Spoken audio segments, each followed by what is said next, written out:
بسم اللہ الرحمن الرحیم اللہ کے نام سے جو رحمان اور رحیم ہے۔ وَلَقَدْ يَسَّرْنَا الْقُرْآنَ لِلذِّكْرِ فَهَلْ مِن مُدَّكِرٍ، ہم نے اس قرآن کو نصیحت کے لیے آسان ذریعہ بنا دیا ہے، پھر کیا ہے کوئی نصیحت قبول کرنے والا؟ تو کئی توجیحات تو ہم اس لیے بتا رہے ہیں تاکہ آیت کے مختلف معانی جو مفسرین نے لکھے ہیں تاکہ اچھی طرح تحقیق ہو، ورنہ کسی ایک معنی کی کو راجح قرار دے کر ہم بھی بالکل وہ سیدھا ترجمہ کر سکتے تھے، لیکن ہم تو اس لیے یہ مختلف توجیحات بیان کر رہے ہیں کہ سلف سے اس آیت کی یہ مختلف توجیحات مروی ہے، اور ان سب میں کوئی تضاد اور ٹکراؤ نہیں ہے کہ ہم سب چھوڑ کر کوئی ایک ہی توجیہ لے لیں۔ یہ تضاد اور ٹکراؤ نہیں ہوتا، بلکہ یہ تحقیق ہوتا ہے، اور یہ آیت کی جامعیت ہوتی ہے، اور آیت میں جو سلف نے علمی مباحث کیے ہوتے ہیں اس میں ہمارے لیے رہنمائی کے پہلو ہیں۔ مثلاً ہمارے لیے رہنمائی کا یہ پہلو بھی ہے کہ دین کے تمام احکام میں منافع ہے، موت تک، قیامت تک وہ تمہارے لیے فائدہ مند۔ اور ہم یہ بھی کہہ سکتے ہیں کہ ان جانوروں میں کی تجارت میں تمہارے لیے منافع اور فائدے ہیں، اور ہم یہ بھی کہہ سکتے ہیں کہ پھر بیت العتیق کے طواف کے ساتھ ہی تمہارا حج ختم ہوتا ہے، اور ہم یہ بھی کہہ سکتے ہیں کہ شعائر اللہ کے اندر اور قربانی کے جانوروں میں دنیاوی منافع اور فوائد ہیں۔ تو یہ مسئلہ تو یہاں بیان نہیں ہو رہا، اور نہ یہ مقصود ہے کہ آیا جانور قربانی کے جو ہیں اس سے فائدہ لیا جا سکتا ہے یا نہیں، اس مسئلے کے لیے یہ آیت نازل نہیں ہوئی۔ آیت میں تو یہ بتایا جا رہا ہے کہ اگر تمہیں یہ وہم ہوتا ہے کہ ہم نے ان جانوروں کو جب اللہ تعالیٰ کے نام پر قربانی کے لیے نامزد کر دیا تو اس کی جب ہم اب تعظیم کریں گے اور اچھا جانور خریدیں گے، اس کو اچھے ادب کی نگاہ سے دیکھیں گے، کیا یہ شرک تو نہیں ہوگا کہ ہم غیر اللہ کی تعظیم کر رہے ہیں؟ تو فرمایا نہیں، یہ شرک نہیں ہے، یہ تمہارا خوف خدا ہے، دین کی نسبت کی چیزوں کی تم تعظیم کرو۔ تمہیں اگر یہ وہم ہوتا ہے کہ انہی جانوروں کو ذبح کر کے اس سے ہم فائدہ لیتے ہیں، اور یہ جو جانور ہیں اس پر ہم سواری کرتے ہیں یا ہمیں اس پر فائدہ لینے کی جب ضرورت پڑتی ہے تو کیا ہم اس سے کسی قسم کا فائدہ نہیں اٹھا سکتے؟ تو اللہ نے فرمایا نہیں، لکم فیہا منافع الی اجل مسمی، اس سے تم فائدہ اٹھا سکتے ہو۔ ثم محلھا الی البیت العتیق، ثم محلھا کا معنی ہے کہ ثم محل نحرھا۔ اب ایک بار جو راجح ترجمہ ہے وہ یوں ہوگا، لکم فیہا منافع، تمہارے لیے ان جانوروں میں فائدے ہیں، الی اجل مسمی، وقت مقررہ یعنی ایام نہر تک، ثم پھر محلھا، ان جانوروں کے ذبح کرنے کی جگہ، الی البیت العتیق، قدیم گھر کے پاس اور قدیم گھر کے قریب ہے۔ وَلِكُلِّ أُمَّةٍ جَعَلْنَا مَنْسَكًا لِيَذْكُرُوا اسْمَ اللَّهِ عَلَى مَا رَزَقَهُمْ مِنْ بَهِيمَةِ الْأَنْعَامِ۔ اس سے پہلے کی آیت میں تو فرمایا کہ اللہ کے شعائر کی اور قربانی کے جانوروں کی تعظیم کرو اور تمہارے لیے اس میں منافع ہے۔ اب فرمایا یہ جا رہا ہے کہ اس قربانی کا اصل جو مقصد ہے وہ اللہ کا نام لینا اور اللہ کا ذکر کرنا ہے، اور قربانی کی اس عبادت کا جو مقصد ہے وہ اللہ تعالیٰ کی توحید سے وابستگی ہے۔ اور اس کی دلیل یہ کہ ہر جماعت اور ہر امت کے لیے ہم نے قربانی کا ایک طریقہ مقرر کیا، اور وہ سب اللہ کا نام لے کر ہی قربانی کو ذبح کرنے پر مامور تھے۔ تو اگرچہ ان کی قربانی کا طریقہ اور احکام مختلف ہوں، اگرچہ ان کے حج کے مناسک یا ان کی عبادت کے طریقوں میں فرق رہا ہو، مگر اس بات میں کوئی فرق نہیں رہا کہ سب کو یہ حکم تھا کہ وہ اللہ کا نام لے کر ذبح کرے، اور سب کو یہ حکم تھا کہ جب وہ کوئی بھی عمل کرے تو صرف اللہ کی رضا کے لیے کرے۔ وَلِكُلِّ أُمَّةٍ، اور ہر جماعت کے لیے جعلنا منسکن، ہم نے مقرر کیا تھا منسکن قربانی۔ منسکن کا جو لفظ ہے اس کا معنی قربانی بھی ہے، اس کا معنی مناسک حج بھی ہے، اور اس کا معنی عام عبادت کے طریقے بھی ہیں۔ تینوں معنوں میں یہ منسکن کا لفظ استعمال ہوتا ہے، لیکن سیاق کی مناسبت سے یہاں منسکن قربانی کے معنی میں زیادہ فٹ ہے۔ ہر امت و جماعت کے لیے ہم نے مقرر کیے ہیں قربانی، لیذکروا اسم اللہ، تاکہ وہ یاد کرے اللہ کا نام، علی ما رزقہم من بہیمۃ الانعام، تاکہ وہ یاد کرے اللہ کا نام، علی ما، ان پر، رزقہم، جو ان کو عطا کیے اللہ نے، من بہیمۃ الانعام، بے زبان چوپایوں میں سے، اللہ نے ان کو جو بے زبان چوپائے عطا کیے ان پر اللہ کا نام لینا ہی اصل مقصد تھا۔ تمام شریعتوں کا اصل مقصد یہ تھا۔ اصل مقصد ذبح کرنے کی جگہ نہیں ہے، اصل مقصد وہ جانور نہیں ہے، اصل مقصد لیذکروا اسم اللہ۔ یہاں پہ اس آیت میں لیذکروا اسم اللہ مقصد۔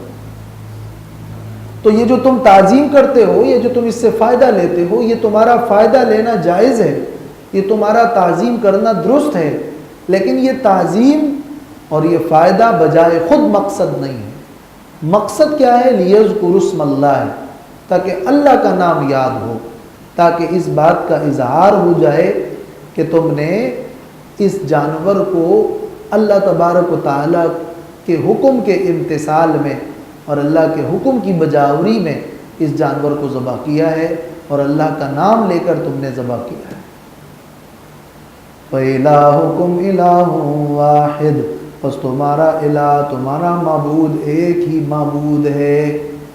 لہذا عبادت کے اگر طریقے مختلف بھی ہوں لیکن معبود ایک ہی ہے، لہذا جب الہ ایک ہے تو ذبح بھی اسی کے نام پر ہو۔ فَلَهُ أَسْلِمُوا، تو اس اللہ کے لیے ہمتاً تابع ہو جاؤ۔ اسلموا، تابع ہو جاؤ۔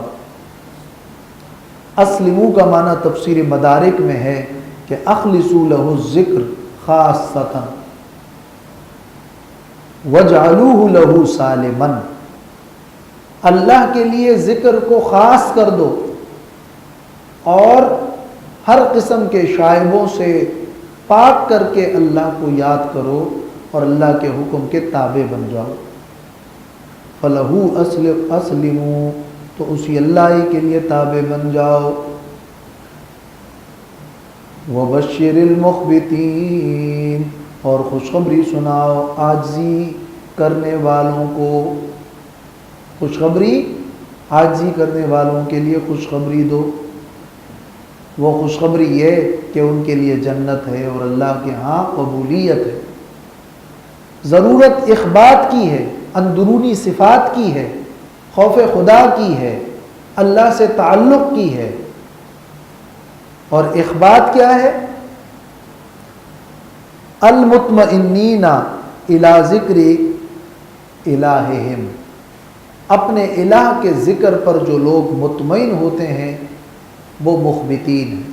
خبت کہتے ہیں اصل میں نشیبی زمین، جو لوگ تابع بن جائیں کہ اللہ کا حکم آ گیا تو اللہ کے حکم کے آگے ہم نے سب کچھ قربان کر کے چھوڑ دیا، اور ہم اخلاق کے اعتبار سے، ظاہر کے اعتبار سے، دل کے اعتبار سے تابع بن گئے۔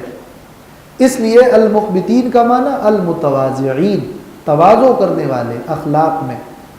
المخبتین کا معنی الخاشعین، ڈرنے والے، دل کے اندر تابع بننے والے اور اللہ کے ذکر سے مطمئن لوگ۔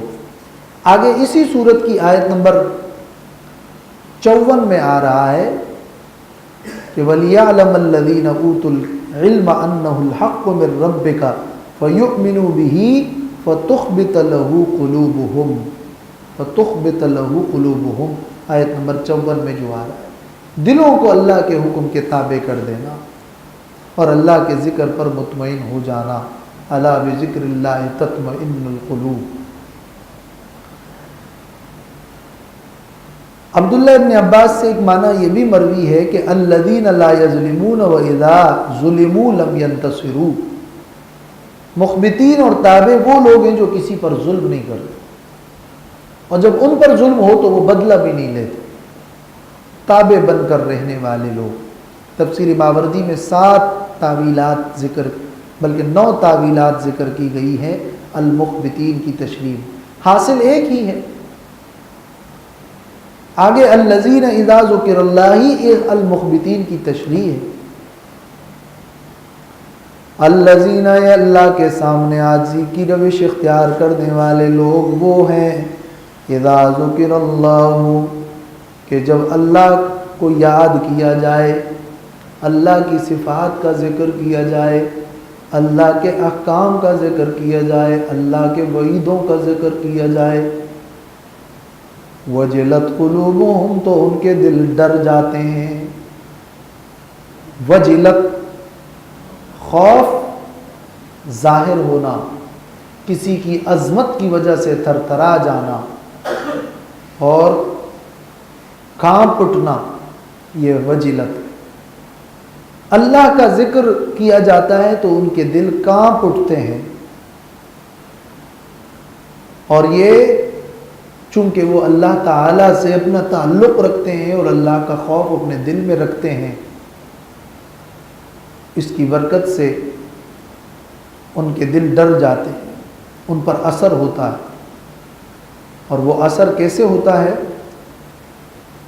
کہ وَالصَّابِرِينَ عَلَى مَا أَصَابَهُمْ، اور وہ صبر کرنے والے ہوتے ہیں اس پر جو انہیں تکلیفیں مصیبت پہنچتی ہے۔ کوئی مصیبت پہنچے تو اس پر صبر کرنے والے ہوتے ہیں۔ وَالْمُقِيمِ الصَّلَاةِ، اور نماز قائم کرنے والے۔ یہ مقیمی اصل میں مضاف ہے، مقیمی نہ تھا تو نون جو اضافت کی وجہ سے گر گیا، یہ ترکیب اضافی ہے۔ وَمِمَّا رَزَقْنَاهُمْ يُنْفِقُونَ، اور اس مال سے میں سے جو ہم نے ان کو عطا کیا ہے خرچ کرتے ہیں۔ خوف دل کے اندر رکھتے ہیں، اس کی وجہ سے اس کے اثرات کیسے ظاہر ہوتے ہیں؟ اثرات ظاہر ہوتے ہیں صبر کی صورت میں، اور اثرات ظاہر ہوتے ہیں دین کی خدمت کی صورت میں۔ وہ خدمت بھی کون سی؟ جانی خدمت بھی، والمقیم الصلاۃ، اور مالی خدمت بھی، ومما رزقناہم ينفقون۔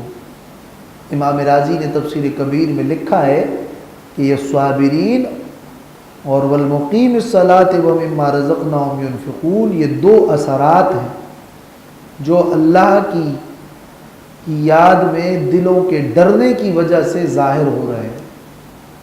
جب دل کانپ اٹھا تو اب مصیبت آسان، اب وہ اطاعت و فرما برداری میں آگے بڑھنے والے ہیں۔ تو کمالات نفسانی اور کمالات بدنی اور کمالات مالی یہ ان کو اس لیے حاصل ہوئے کہ وہ اندر جو اللہ کا خوف ہے وہ موجود ہے۔ ہم نے بتایا کہ ان تمام آیات میں جس چیز کی ترغیب دی جا رہی ہے اور جس طرف توجہ دلائی جا رہی ہے وہ یہ ہے کہ دل کے اندر کا تقوی ہونا چاہیے۔ یہ تعظیم شاعر اللہ کی بھی تقوی سے ہے، یہ تمام عبادات اور قربانیاں یہ بھی تقوی کی پیداوار ہے، اور اگر تقوی ہوگا تو صبر بھی ہوگا، اور تقوی ہوگا تو نمازیں بھی ہوگی، اور تقوی ہوگا تو انفاق فی سبیل اللہ بھی، اور تبھی جا کے وہ عبادات اس کے اندر روح اور روحانیت ہوتی ہے، ورنہ تو عبادات کی تو ظاہری شکل ہے۔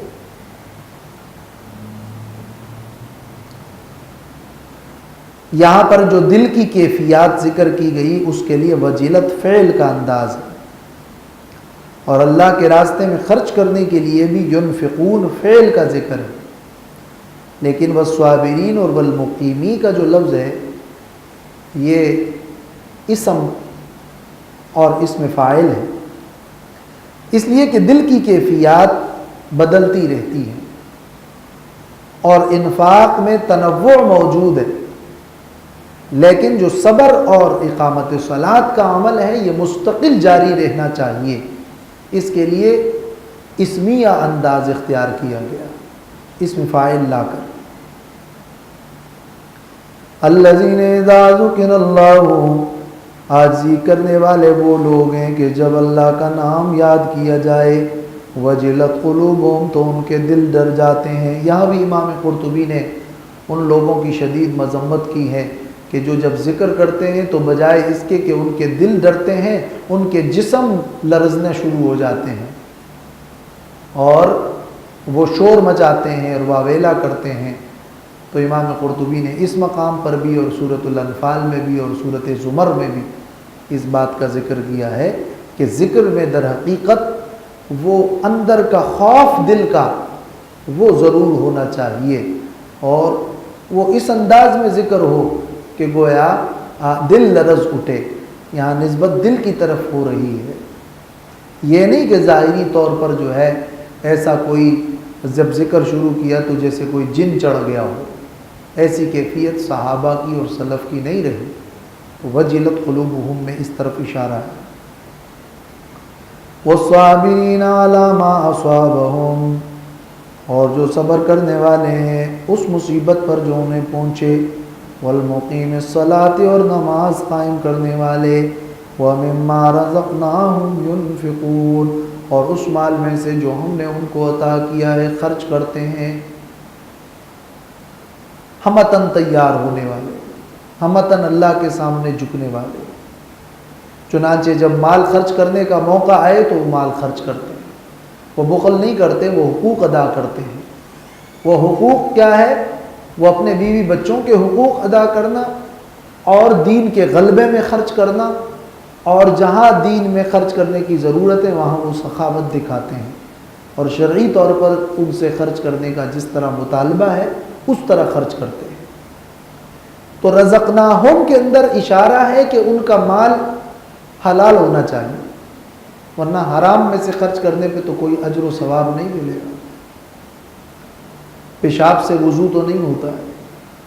اور ینفقون، انفاق شریعت کی اصطلاح میں وہ خرچہ ہے جو اللہ کی رضا کے لیے وہاں خرچ کیا جائے جہاں شرعاً مطلوب ہو۔ ہر خرچے کو انفاق نہیں کہتے، تو شرعاً جہاں مطلوب ہو وہاں خرچ کرتے ہیں۔ یہ لفظ انفاق سے حاصل ہے کہ انفاق کی اصطلاحی تعریف اور شرعی مفہوم یہی ہے۔ اور رزقناہم، جو ہم نے ان کو عطا کیا، اللہ تعالیٰ حرام کی نسبت اپنی طرف نہیں کرتے۔ وَالْبُدْنَ جَعَلْنَاهَا لَكُم مِّن شَعَائِرِ اللَّهِ، اور بڑے جانور، والبدن یہ بدنہ کی جمع ہے، جسم سے بڑے اور عظیم الجثہ جانور، مراد ہے اونٹ۔ اونٹ کا یہاں خاص طور پر نام لیا، اس لیے نہیں کہ قربانی کا جانور صرف اونٹ ہے، لیکن ان کی عظیم الجثہ ہونے کی نسبت سے اور ان کے نحر کے طریقے کی نسبت سے اور عربوں میں اس کے رواج کی نسبت سے یہ ایک تخصیص یہاں اس موقع پر کی گئی ہے۔ والبدن، اور اونٹ، جعلناہا لکم، ہم نے اس کو مقرر کیا ہے تمہارے لیے، من شعائر اللہ، اللہ کے دین کی نشانیوں میں سے، وہ بھی اللہ کے شعائر میں سے۔ یعنی تم نے اتنا بڑا عظیم الجثہ اونٹ، وہ مالک حقیقی کے سامنے اس کا جو نذرانہ اور اس کی قربانی تم پیش کر رہے ہو، یہ بوجہ اس کے ہے کہ تم اللہ تعالیٰ سے محبت رکھتے ہو اور اللہ کی اطاعت میں ایسا کر رہے ہو۔ لکم فیہا خیر، تمہارے لیے اس میں خیر فائدہ ہے۔ اب کیا فائدہ ہے؟ ثواب۔ اور کیا فائدہ ہے؟ تمہارے لیے اس کے استعمال کا فائدہ اور منافع ہے۔ تو دنیاوی فائدہ بھی ہے اور ثواب بھی ہے۔ اور فیہا یعنی فی نحرہا، فاذکروا اسم اللہ علیہا صواف، پس یاد کرو اللہ کا نام علیہا ان اونٹوں پر، صواف کھڑے ہو کر، یعنی اونٹوں کو کھڑا کر کے. صواف اصل میں حال ہے یہ بدنا کے لیے کہ وہ اونٹ جو ہے ان کو کھڑے کر کے تم اس کی کا نہر کرو. اور اونٹ کے لیے مسنون طریقہ یہی ہے کہ کھڑا کر کے ایک پیر اس کا جو ہے اس کو باندھا جائے اور پھر سینے کے بلائی حصے حلقوم میں نیزہ مارا جاتا ہے. اس کے بعد یہ صوافہ کا جو لفظ ہے یہ صوافیہ کی جمع یا صوافہ کی، یعنی القائمہ علی ثلاث، تین پاؤں پہ کھڑا کر کے کھڑے کر کے اس کو نحر کرو. قرآن مجید میں نحر اور ذبح کے لیے لفظ ذکر کا استعمال ہو رہا ہے، لیذکروا اسم اللہ فاذکروا اسم اللہ، اس لیے کہ ذبح اور نحر سوائے اس کے کہ اس پر اللہ کا نام لیا جائے اور کسی کے لیے روا نہیں. عبادت کے زمرے میں جو بھی کام آتا ہے اس کو اللہ نے ہر جگہ خاص کر دیا ہے کہ یہ صرف میرے لیے ہو. نماز ہے، روزے ہیں، زکوٰۃ ہے، قربانی ہے، تمام ہی شریعتوں میں اس کا مقصد یہ کہ اس پہ اللہ کا نام لیا جائے. تو مقصود کی طرف اشارے کے لیے فاذکروا اسم اللہ. فَإِذَا وَجَبَتْ جُنُوبُهَا، پس جب گر پڑے ان کے پہلو، کروٹ، یعنی اونٹ یا اونٹنی پھر کروٹ کے بل جب گر پڑے. وجبت مانا سقطت، مراد کیا ہے؟ یعنی جب جان نکل جائے اور ٹھنڈی ہو جائے، کنایا ہے موت سے. تو فَكُلُوا مِنْهَا، تو کھاؤ خود بھی اس میں سے، اگر چاہو تو جائز ہے تمہارے لیے، مباح بلکہ مسنون ہے. حدیث پاک میں ہے کہ نبی صلی اللہ علیہ وسلم نے فرمایا کہ جب تم میں سے کوئی قربانی کرے تو فَلْيَأْكُلْ مِنْ أُضْحِيَتِهِ، اپنی قربانی میں سے کھائے. وَأَطْعِمُوا الْقَانِعَ وَالْمُعْتَرَ، اور کھلاؤ القانع، القانع قناعت کرنے والے کو، والمعتر اور جو سوال کرنے والا ہے. قانع کا جو لفظ ہے یہ دو مفہوم میں استعمال ہو سکتا ہے. ایک ہے قناع یقنع قنوعا، قناع یقنع قنوعا، اس کا مطلب ہے جب کوئی بندہ مانگتا ہے تو القانع مانگنے والا، اور قنع یقنع قناعتا قناعت کرنا، جب کوئی کسی چیز پر راضی ہو جائے، یعنی وہ شخص جو کہ ضرورت مند اور محتاج ہے لیکن راضی اور خوش ہے، مانگتا نہیں ہے، قناعت کرتا ہے، اس کو بھی دے دو. والمعتر اعترار سے ہے، جس کا مطلب ہے کہ وہ شخص جو خود کو پیش کرتا ہے، کبھی وہ مانگتا ہے کبھی نہیں بھی مانگتا، لیکن ایسے مواقع پر سامنے ہوتا ہے تاکہ کوئی اس کو کچھ ملے اس کو. تو چاہے وہ ایسا محتاج ہے جو مانگنے والا نہیں ہے، قناعت کرتا ہے، قانع ہے، اور چاہے وہ ایسا سائل ہے، ایسا شخص ہے جو خود کو پیش کرتا ہے، اگرچہ وہ مانگتا ہے یا نہیں مانگتا، تو اس کو بھی کھلاؤ. تو اس کے جو معانی ہے اس میں مشہور معنی کے اعتبار سے القانع کا مطلب ہوتا ہے یعنی نہ مانگنے والا، اور المعتر کا معنی مانگنے والا. اور اس کے برعکس معنی بھی ہوئے ہیں. وَأَطْعِمُوا الْقَانِعَ، کھلاؤ اس کو بھی جو قناعت کر کے راضی ہے، مانگتا نہیں ہے، والمعتر، اور اس کو بھی دو جو کہ خود کو پیش کرتا ہے، یعنی مانگنے والا ہے. اور اس آیت سے اسی لیے بعض علماء نے استدلال کیا ہے کہ خود کھاؤ، قانع کو کھلاؤ، معتر کو کھلاؤ، تو 3 حصے کر دو. وہ 3 حصے کر دو کا اشارہ اس آیت میں مل رہا ہے، جو کہ بعض صحابہ سے ثابت بھی ہے. ابو موسیٰ اصفہانی نے الوظائف میں نقل کیا ہے، اور اس روایت کو حسن قرار دیا ہے کہ ابن عباس رضی اللہ تعالیٰ عنہ نے نبی صلی اللہ علیہ وسلم کی قربانی کی یہ صفت بیان کی کہ آپ اس میں سے اپنے گھر والوں کو تہائی حصہ کھلاتے تھے، اور فقراء کو، اپنے پڑوس کے فقراء کو تہائی حصہ کھلاتے تھے، اور مانگنے والوں سائلین کو تہائی حصہ صدقہ کر دیتے تھے۔ تو یہ جو 3 حصے کی بات ملتی ہے، اس کا بھی کچھ نہ کچھ ثبوت ہے۔ یہ القانع والمعتر، یہ دونوں اس البائس الفقیر کی گویا ذیلی قسمیں ہیں جو اس سے پہلے کی آیت نمبر 28 میں گزر گئی۔ كَذَلِكَ سَخَّرْنَاهَا لَكُمْ لَعَلَّكُمْ تَشْكُرُونَ، اسی طرح ہم نے ان جانوروں کو تمہارے لیے تابع کر دیا ہے تاکہ تم شکر ادا کرو، ورنہ اتنے بڑے جانور جو جسم میں بڑے ہیں، طاقت میں بڑے ہیں، وہ تمہارے تابع ہو گئے ہیں، اور کوئی بچہ بھی اس کا نکیل پکڑتا ہے تو کچھ نہیں کہتا ہے۔ تو اس کو جو اللہ نے تمہارے تابع کر دیا ہے، اس کے شکریہ کے طور پر اب تم اس کو اللہ کے نام پر ذبح کر دو۔ اگلی آیت میں قربانی کی اور ایک عظیم حکمت۔ وآخر دعوانا الحمدللہ۔